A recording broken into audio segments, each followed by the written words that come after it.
Hi and welcome to episode 2 of this running video series. So last week I went into some basics about your training and especially your breathing. This week I want to move towards something I touched upon last week, and that is to stop yourself becoming a one-trick pony.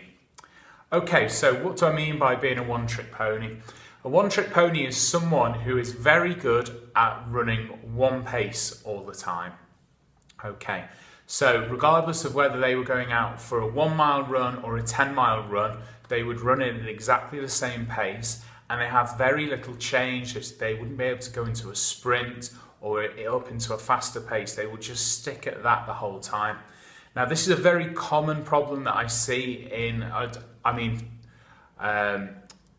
runners of beginners especially, but even intermediate runners, where they get comfortable with something and just keep repeating that process. Okay, so a prime example is someone who starts running, goes out, starts jogging, maybe does 10 or 15 minutes, and then by the end of the week they're able to do 20, and they keep building that up over a couple of weeks or a month, and they'll see results. They start to feel fitter, they lose some weight, feel better about themselves. But what happens very quickly is they realise the results start to plateau out, and as they plateau out, what they do then is, because they've just got that one way of running, the only way for them to improve their results is to run further and run for longer. So all of a sudden these half-hour sessions become 1 hour sessions, and before you know it, you've got someone that might be running an hour plus, couple of hours most nights of the week. Now, this is totally inefficient. It's time inefficient. We're all short on time.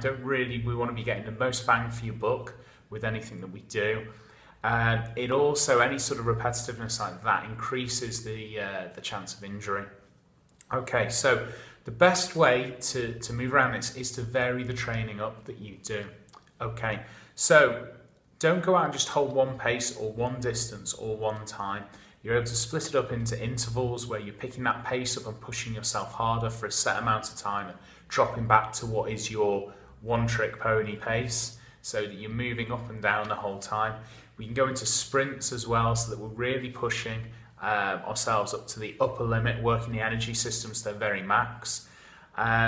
And sort of a very good thing from there is to start putting tests in for yourself, weekly tests. So a great one that I use is my 1.5 mile run best effort, so that this keeps me on top, even though when I'm running towards, when I'm training towards marathons and ultra marathons, I find that these shorter, more intense sessions bring about much better change. I feel physically stronger going into these events than when you do sort of running consistently one pace the whole time. Okay, so long and short of it is, mix up the training. Don't be that one-trick pony. Okay, and from that, chop and change the training that you're doing. So be very intense, short bursts of very high intensity. Okay, intervals where you're picking up that pace. Okay, and this will translate into much faster times when you go out.